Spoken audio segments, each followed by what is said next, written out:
beauty of the real estate industry is its dynamism and the opportunity it gives to turn dreams into realities. How does it feel having the beach at your home? Come with me as we tour Shark Island with its beachfront residences. Let's go.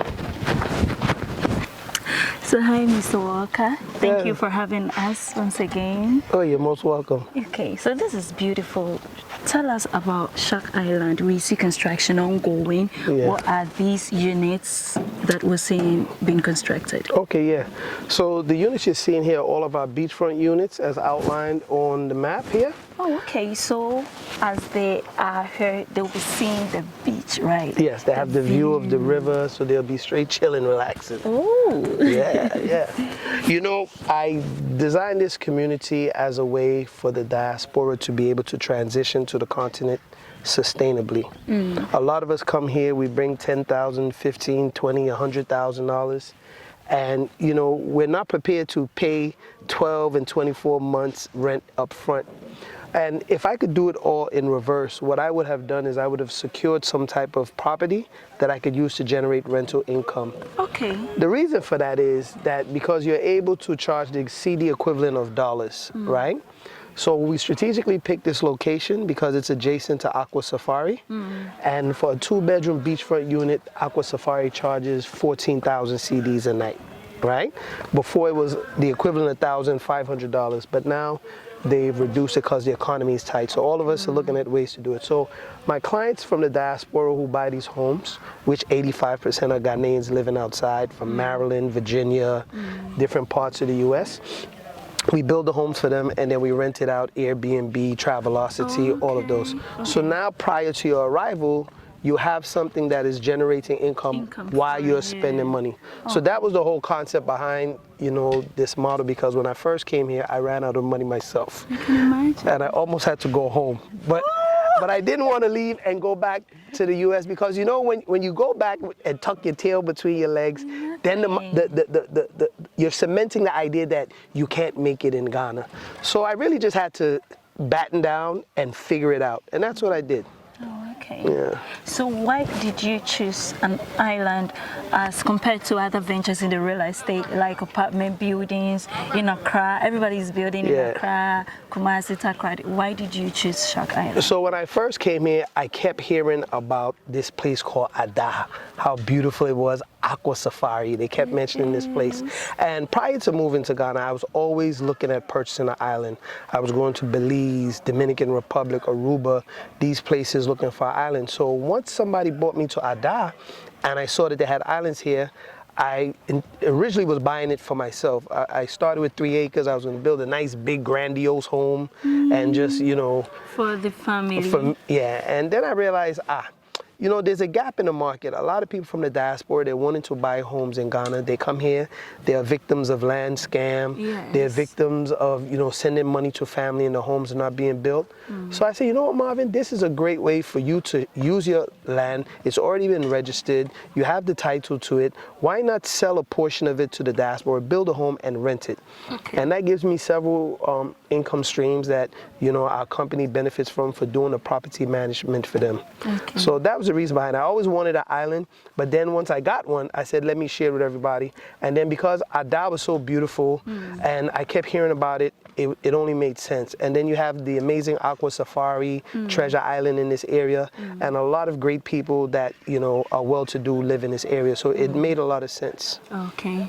Okay, so tell us about the units. How many bedroom units are you giving out on the market? Yeah, so right now we have 14 beachfront units, 7 of which are 3 bedrooms and 7 of which are 2 bedrooms, right? So our 3 bedrooms are 1,815 square feet of indoor living space, and it's a little over 2,000 of outdoor space, right? So each unit is right at 3,200 square feet on the 3-bedroom units. And then our 2-bedroom beachfront units are 1,550 square feet of indoor living space, and then almost 1,800 square feet of outdoor space. We can even walk through and show. Yeah, we're gonna go. Yeah. And then back here, we originally had single bedroom units, like, but those weren't selling. and again, most of my clients are Ghanaians from outside who are buying, right? Yeah. And they have big families and they want to accommodate for the big families. So we decided to do 3-story buildings Okay. with 2-bedroom apartments on each floor. So in each building we have 6 units. So we have 6 back there, 3 of which we've already sold out off plan. So we're very excited about that. Okay. So we have a total of 50 units on this phase. I own several other islands here. So I have phase 2, which has 51 units. Okay, and so then let's check the beach while we talk about it, Yeah. so that people see that view that Wonderful. you're offering. Yeah. So let's go ahead, right? Okay. Which is, spacious. you see how spacious. So the kitchen starts right there. You know, you have a window view while you're washing the dishes, the cabinet and the refrigerator right here. And then this is the front entrance. And this is all big bay glass windows. And then this is your dining space, Okay. right? So you can have your dining area here. Then as you come down, you have here is the pantry where our clients could store all of their foods as well as their washer and dryers, right? And then this here is the living room space. My staff set it up so that we could do our interviews, so we have our space. But Yes. you have these big, beautiful bay windows that, you know, lead out to the beachfront, so you could Yeah, so it will be like a transparent glass window. yeah, just you floor to see. ceiling glass window. So you have that beautiful view. When you slide it open, you get this fresh breeze that's coming in. So you really don't even need air conditioning here just because it's so nice. Wow. And then let me show you these bedrooms right here. Okay. So on this side, you have our 3 bedrooms, right? You have these beautiful wood doors. Oh, they closed the door. I need to get my guys to bring the keys. They locked it so nobody, we can check so it no out. one goes in and messes it up. I understand. But this is a beautiful space. But my favorite feature right there is, you know, the view of the Volta River, right? Yeah.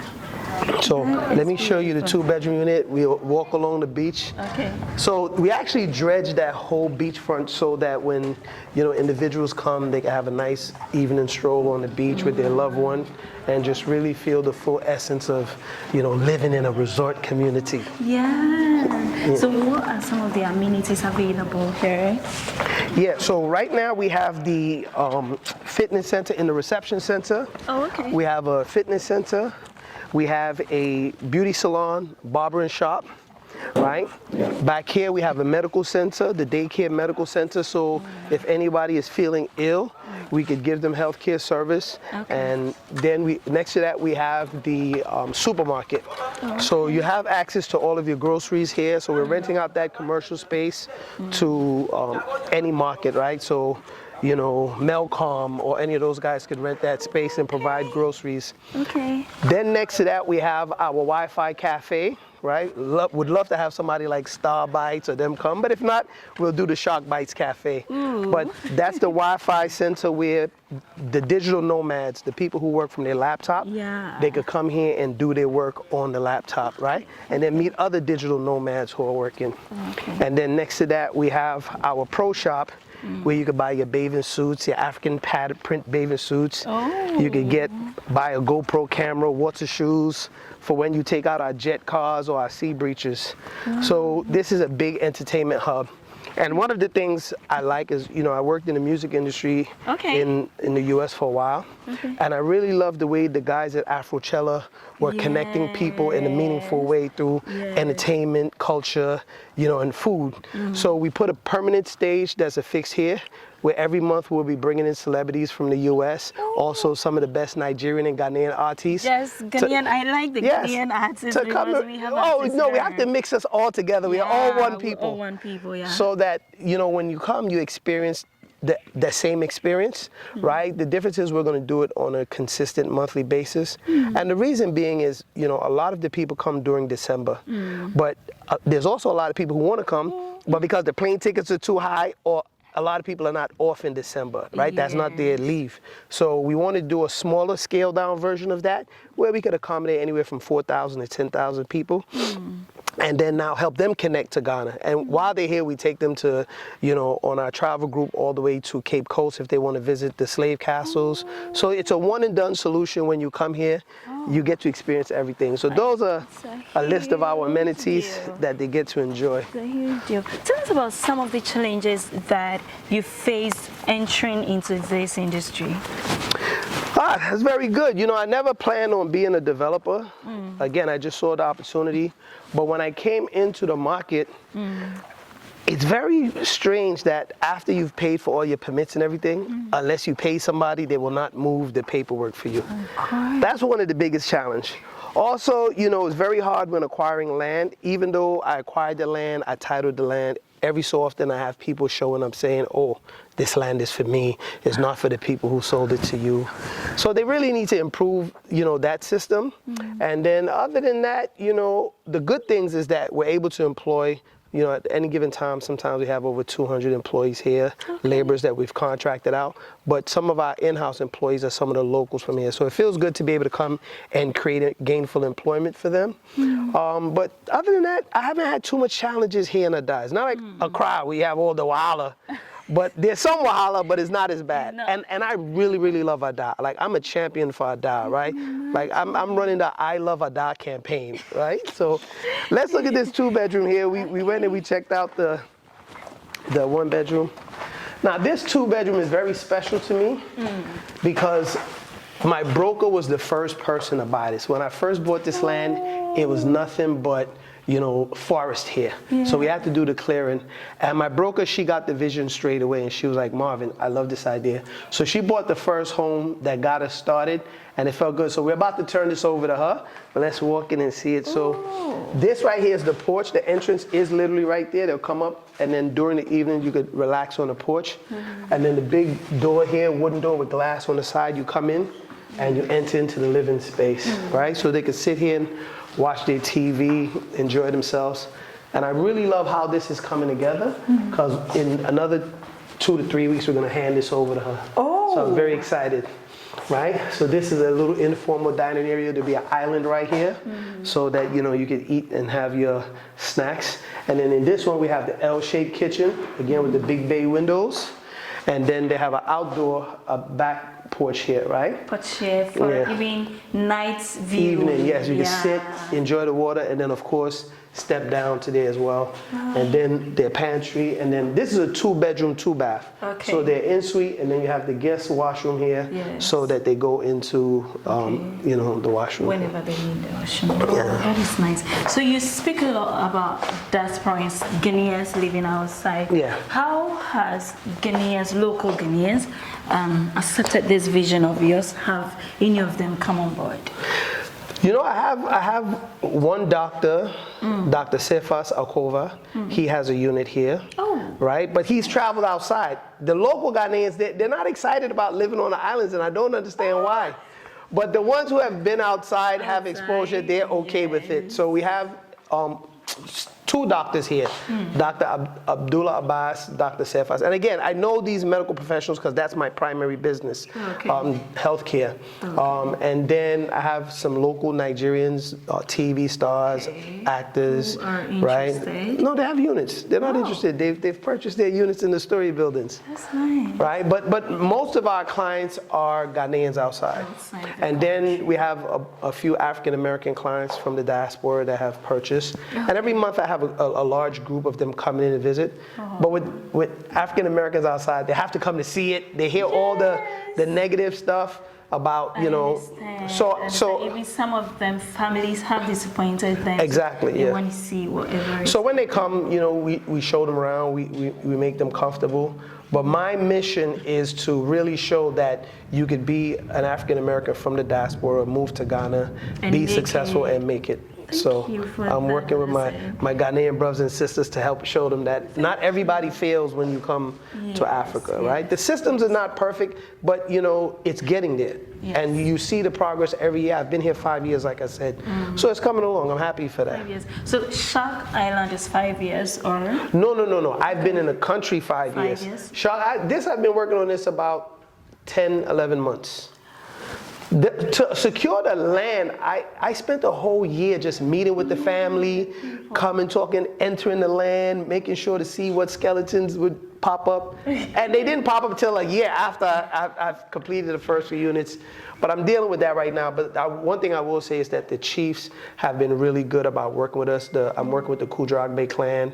You know, they're amazing, and they understood that the family who gave the land to me should have contacted the chief, so we're working it out. So that's the only thing that they did wrong. The families do have the right to sell the land in Volta region, but they have to go consult the chief, give the chief part, and then they have to endorse it as well.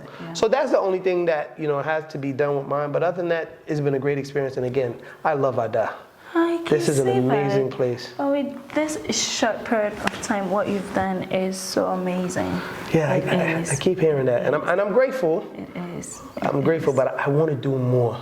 You are. You know. You are. I'm excited about once it's finished, and then now we have 500 people working, right? Because I hate to see the youth here suffering when they're not getting any work, right? Especially the local kids here. Like, everybody deserves a chance. Yes. So that's why we're doing our Race for Change. With our jet cars, we'll be doing races on the water every month. Oh, okay. So that we raise money for various of the NGOs that are doing things to help, you know, meet the impact of the SDG goals of the country. Wow. So yeah. That is nice. I like that. What's more for Shark Island?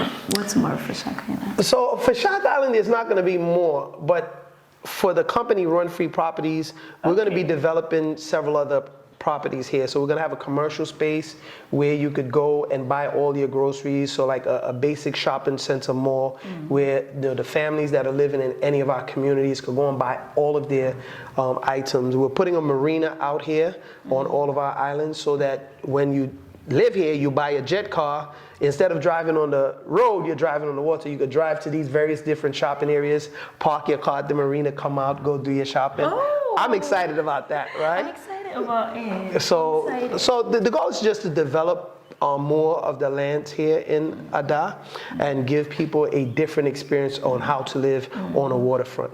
Okay, so I see you're big on sustainability, right? Yeah. What are some of the things that you've preserved on the land that you say this was specifically preserved for sustainability's sake? Okay. The whole greening campaign that we're all doing for climate change. So we did clear off a few trees, right? Okay. But we're bringing them and replanting them because we want to have a lot of greenery here in the area. That's great. Another thing that we do is we use solar panels as our primary source of power. We do have ECG on the island, right? But solar is going to be the primary because, you know, we're not used to doomsday in the States, right?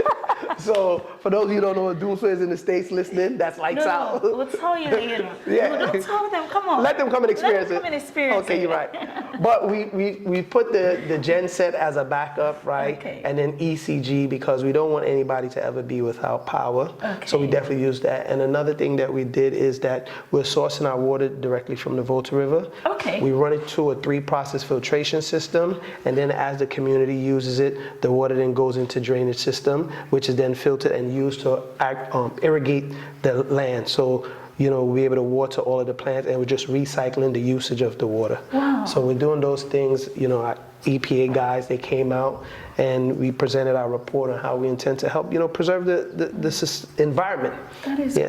That is So those are some of the measures that we're taking. Yeah, it's impressive. It's impressive. So with technological advancements too, what are some of the things that you've had to incorporate because of technology with this project that you're on? Yeah. So one of the key things that we've incorporated leveraging technology is because most of our clients are outside in the States and they're purchasing homes, what we have is our platform that they could log into and they could manage their property from outside. They could use it from their mobile app or their phones, right? Okay. Also for our clients who come that want to purchase a day pass, they want to come and do the, whether it's the water sports, the overwater obstacle course, what we have is our cashless payment system, so they can pay using Momo or any of those things. Oh, okay. So we're leveraging that technology. Wow. And then, you know, my other business is a technology company. So if clients are here and they want to purchase items from Accra, they could use our mobile app from the comfort of their home, Okay. or the kiosk that would be inside their home, and then they could purchase anything from around Ghana and have it delivered here to the island.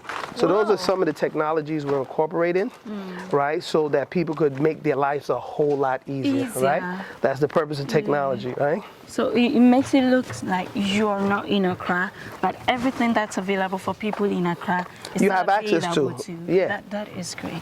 And you know, great. coming from the U.S., living in New York, living in L.A., like we can't stand the traffic. I know. Right? So that's why I wanted to be out here. However, Okay. all of our clients who come here to live, they have the ability to go across to the mainland at our car park and take the shuttle van that will take them to the Accra Mall. Oh, okay. And You have it- a shuttle there. Yes, 24 hours our shuttle runs. Okay. Now, in the beginning, it's not going to run 24 hours. You know, Okay. we'll run based on our capacity. Okay. But once we And get it is there, the needs of the clients who are around. yeah. So they could jump in the shuttle van, get to Accra, then come back. And so in the beginning, it's going to run every 4 hours. Okay. And then they could go to Accra, spend 4 hours, come back to the mall, get on the shuttle, Okay. and come back. And it's part of the service, you know, when they're paying their HOA dues in the house. So they never have to come out of pocket anything because it's already paid for. All right. Right? All right. And then again, because my business is healthcare, my healthcare partners, Dr. Uchenna Ijaku, who's a Nigerian living in Houston, Texas, that also owns a home here.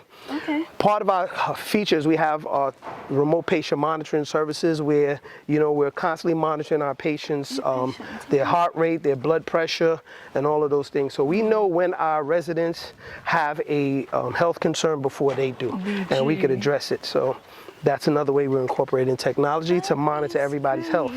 That is great. What's good? What's the use of coming back to the continent and then being unhealthy and can't enjoy this stuff, right? Oh, Yeah. I know. Yeah. That is great. So since you entered this industry here in Ghana, Yeah. what are some of the things you've seen that you think we can do something about? Like especially with regard to what our leaders can do to help. You've spoken about what the chiefs and the families can do together. Yeah. And then you spoke about how we should still work on the land system. We've heard that the ministry wants to do this whole digitalization, Yeah. which is great. What other things do you think they should bring on board? Well, you know, since I came here, I've seen a lot of progress again, right? Okay. When I came in the country, there was only 16 working ambulances. The Okay. government has since bought another 300 plus, right? Yes. They've had talks about digitizing the system at the Lands Commission. They've already started that process. One of the things that I really just like them to work on is a lot of the corruption, right? Okay. So that, I think that could be streamlined, but also that comes with, you know, people being paid, you know, a livable wage. I think that problem is there because, you know, sometimes people are not getting compensated adequately. We can't expect the Chinese, the Lebanese, and, you know, anybody else to come here and treat our people good if we're not paying them well. And I think if we look at ways to increase in the pay, then we'll see a lot of that come down. People won't have the need to, you know, scratch and try to make it wherever they can, right? So I understand why these things go on, but, you know, that's one thing I would like to see. But I also want to say it's not just the government's part. Each of us as individuals got to play a part, right? You can't depend on the government to do everything. We have to come and bring our ideas, and that's what I loved when I got here before the year of return. But when I saw Akufo-Addo say, hey, you don't have to stay in America and be abused and killed, and somebody on the continent said to us, come home. That felt so good. I mean, I just fell in love with that approach, right? But that's the great thing because it brings so many of us who are coming from developed places that have the ideas. You can't expect the local people who haven't had much exposure to bring back great ideas. Like Ken Apong, right? Kennedy Apong. Like he's doing some great things. He has, you know, forward-thinking ideas, but he's lived outside, right? So it's up to us to come with, you know, those open eyes and new ideas to implement them. So, and I think that the government, what I've seen is them being very welcoming to new ideas. And, you know, one of the things that helped me stay, even though I saw so many of my colleagues from the diaspora come, if they ran out of money, they left. One of the things that helped me, you know, deal with the challenges was somebody said to me, they said, Marvin, you know, because I was frustrated like everybody else. He said, listen, you know, the Western world is, you know, well over 400 plus years old. Yeah. Ghana, I think at the time I came in, it was celebrating 65 years of independence, right? I think we had 67 or 8, something like that now. We're not yet 70. Not 70, yeah. So think about that, right? You have 70 years of Yeah. independence, then you have 400 plus years. It's like Yes. expecting a 12-year-old to operate the way a 40-year-old would, right? So I Yeah. think that Ghana will get there, Okay. right? And it's a, you know, it's a steady work in progress. I mean, to think that the government and the people don't want systems that work, that make life easier for everybody and could, you know, progress the country, I think it's foolish to think that, right? So I think that it will get there, and I've seen a lot of, you know, great things going on, like the roads. Yeah. It's one of the things I struggle with, but I mean, I've seen so many great road projects that are underway or have been completed that, you know, it lets you know that they're really working at that. So as for me, where I stand, I'm very, very happy with living in Ghana, right? Like, I have an amazing wife, I have 2 amazing kids that were born here, you know, like this is my life. I live on an island that I dreamt about owning that is now a reality. Africa gave me everything that I've dreamt of, that I wanted, that America didn't give me. Now, I'm not knocking America. America gave me a lot of great opportunities, but at this stage in my life where I'm at, you know, what you can say belongs to you. Yes. Yeah. Right? So, you know, yes, it's frustrating, sometimes it's challenging, but I like to focus on the positives, and, you know, that helps you go where you want to go. They say to get more, you have to be grateful for what you have. Yes. So I'm grateful for those things. Okay. Listen, Mr. Walker, before we go, Yeah. you mentioned something about your healthcare daycare platform. Yeah. Could you enlighten us about it? Yeah. So again, that's the work that brought me here. I partnered with an organization here to help improve the healthcare system when I came in 2018. And again, the reason being was Ghana had less than 16 working ambulances. So what I did was I created a platform. It's called Daycare Health and Transport. And the purpose of the platform, it gives people the ability, the same way you order a boat, you order Yango, you could connect with a medical professional, right? A nurse who's trained and has a wheelchair, has a first aid kit, that they could come and pick you up and transport you to the doctor when you don't have an emergency situation, right? In those cases, you would need an ambulance. But we're before you get to the emergency, right? We want to be proactive. So our platform, you can request for transport to and from the hospital. We call it non-emergency medical transport in the US, so we brought that concept here. You could also use our app, and you could, you know, tap on it to say, I want to speak to a midwife, I want to have a virtual conversation with a doctor before going to the hospital and sitting in the queue.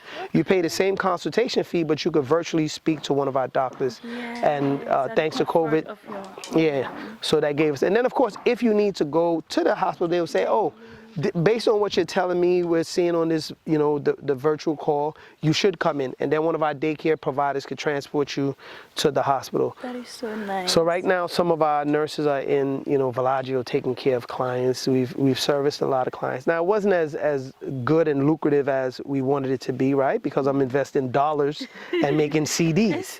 It just wasn't working. So, but one of the other challenges was that, you know, the platform was called Daycare. And it was a play on the words they care, because healthcare workers, like the nurses, you know, doctors, they have to have, they have empathy. So, but unfortunately in Ghana, when they hear daycare, they think childcare, right? So I said, you know, I'm trying to be all slick and creative with the play on words. So now we took down the platform and we're rebranding it to Care at Home. It's simple, so people understand it's a way to get healthcare at home. Right, so we'll be relaunching under that new brand, and in another 6 to 8 weeks. And then what we realized is that, you know, we were targeting Ghanaians here locally, and again, because of the economic challenges, we decided to start targeting Africans in the diaspora. And then now they could now provide healthcare. They could type in, if they're in, let's just say New Jersey, they're Ghanaian in New Jersey, they could type on the app, oh, I need a CNA, certified nursing assistant, in East Legon. So they type in East Legon, and then they'll see all of our nurses that are registered on the platform selected. So you could provide healthcare to your loved ones globally using our platform. Yes. That's what I want to say. Maybe you're outside, you have family here, and then you need healthcare provisions for them, you just tap on it. Yeah. Okay. So I wanted to confirm something. It won't be only for the clients in this community, but other people who are also here in Ada and then want to have access. In all 16 regions, they could use our okay. platform. Okay. If you look at some of the stuff on like even my YouTube channel, My International Life, we would go into different communities and provide free health screening. So I would take our nurses, we'd check for blood pressure, heart rate, weight, all of those simple things that we take for granted. Yes. People in the village don't have readily access to it, right?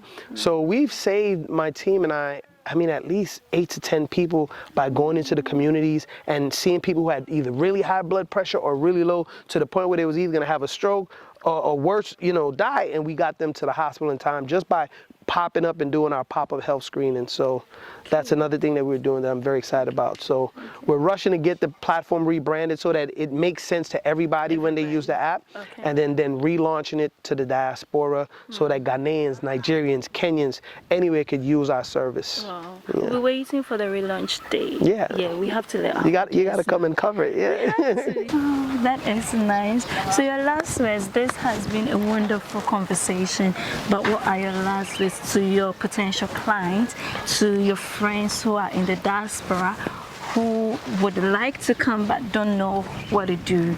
Your last words for them. Yeah, my last words for those in the diaspora would be, come home, experience it for yourself.